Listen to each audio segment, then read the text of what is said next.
মধুপ্রিয়া আর অনুপম, এদের দুজনের বিয়ে হয়। বিবাহিত জীবনটাও বেশ ভালো ছিল।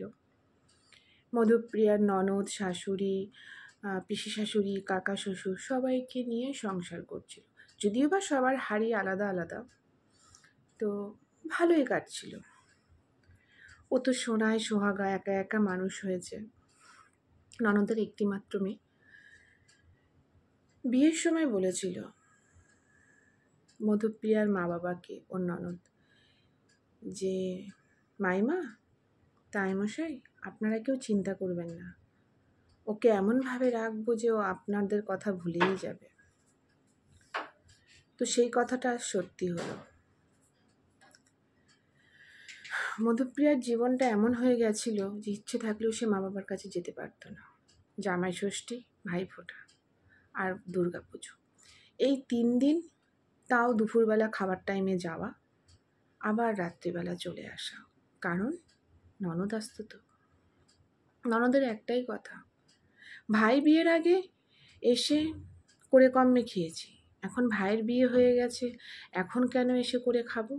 এখন আসবো, আরাম করব, ভাইয়ের বউ করবে। মধুপ্রিয়ার খুব খারাপ লাগতো। আবার এটা ওটা মধুপ্রিয়াকে কিনে দিত। মধুপ্রিয়া সেটা ভালোবেসেই নিত যে আমাকে হয়তো সে ভালোবাসে। তো এভাবেই চলতে থাকে দীর্ঘ সময়। কিন্তু এই জিনিসটা এক একদিন বাড়তে থাকলো। মধুপ্রিয়ার মনে জমে থাকা কষ্টটা মধুপ্রিয়া সহ্য করতে পারতো না। কোনো কিছুতেই বাবা মার কাছে যেতে পারতো না। হাজার কষ্ট হলেও কি 2 দিন থাকতে পারতো না। আর ওর বর, মা বাবা দিদি যা বলতো তাই করতো। মধুপ্রিয়া লক্ষ্য করে যে সব জায়গায় ওকে এমনভাবে পরিচয় করা হতো যে ভাইয়ের বউ নয়, মনে হয় কাজের লোক আনা হয়েছে। একবার কৃষ্ণনগর মেজ পিসি শাশুড়ির বাড়িতে সবাই মিলে যাওয়া হয়েছে। মধুপ্রিয়া, অনুপম, মধুপ্রিয়ার ননদ, সবাই। মধুপ্রিয়ার ননদ বলে উঠল, পিসি, এতদিন তো আমরা এসছি, আমরা করে সব কিছু করে ঠরে খেয়েছি, এ নাও তোমার ভাইপো বৌমা এসছে, এখন ও করবে, আমরা খাবো।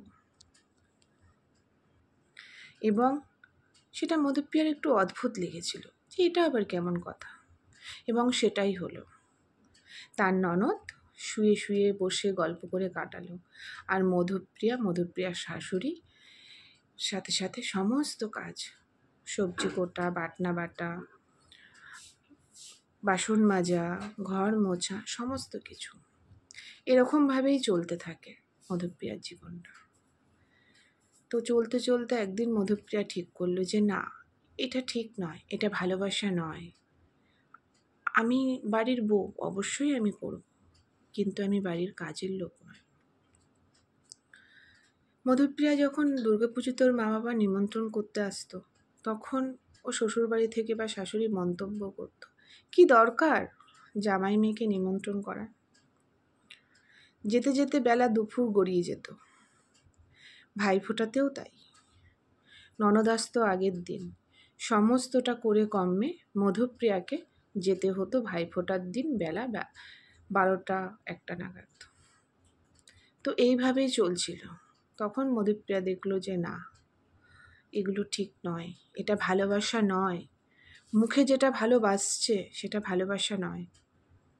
এদের মুখে এক, মনে আর এক। মুখে মধু, মনে বিষ। মধুপ্রিয়া আস্তে আস্তে শক্ত হলো। সে যখন অন্তঃসত্ত্বা হলো, তার একটা পুত্র সন্তানের জন্ম দিল, আস্তে আস্তে মধুপ্রিয়া বুঝতে পারল পুরো ব্যাপারটা। তখন সে প্রতিবাদ করতে শুরু করলো।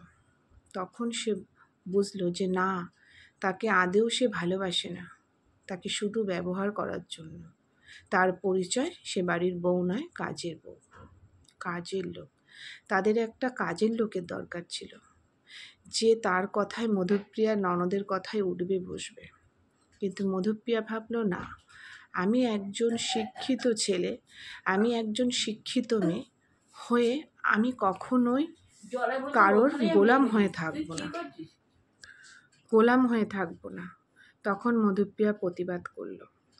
তখন মধুপ্রিয়া বলল, না, তোমার যেমন বাবার বাড়িতে আসতে ইচ্ছে করে, তোমার যেমন 2 দিন রেস্ট করতে ইচ্ছে করে, তেমন আমারও ইচ্ছে করে। এবং মধুপ্রিয়ার বর অনুপমও সেটা বুঝতে পারল যে না, এটা ঠিক হচ্ছে না। তখন অনুপমও বলে যে না, তুই আসবি তোর মতন, আর মধুপ্রিয়া যাবে মধুপ্রিয়ার মতন। এই করেই আজকে মধুপ্রিয়া যথেষ্ট সুখে আছে, শান্তিতে আছে। কিন্তু যারা তাকে ছোট মনে করেছিল, যারা তাকে ভাইয়ের বউ নয় বা দাদার বউ নয়, শুধুমাত্র নিজের স্বার্থের জন্য ব্যবহার করবে বলে বাড়িতে নিয়ে এসেছিল, তারা আজ ভালো নেই। তারা কিন্তু ভালো নেই, কারণ তাদের তো মনে বিষ ভরা, সেই কারণে তারা আজ সুখে নেই।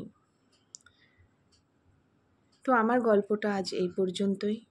মধুপ্রিয়া অনুপমের জীবন খুবই সুখে কাটছে। লড়াই করেছে, প্রতিবাদ করেছে যে না, এইভাবে চলে না। তো বুদ্ধির, পয়সার থেকে শিক্ষার দামটা অনেক বেশি, সেই কারণে সে শিক্ষাটাকে মর্যাদা দিয়েছে যে লেখাপড়া শিখে আমি কারোর কাছে মাথা নত করে থাকবো না। তো এইটুখানি বোঝা গেল যে মধুপ্রিয়ার ননদের মনে মুখে মধু থাকলেও মনে বিষ। কলমে দীপা পাল দত্ত আর কণ্ঠেও দীপা পাল দত্ত। নমস্কার, ভিডিওটা এই পর্যন্তই। ভালো লাগলে লাইক, কমেন্ট, শেয়ার করবেন। আর যারা নতুন বন্ধুরা আমার চ্যানেলটিকে সাবস্ক্রাইব করে দেবেন।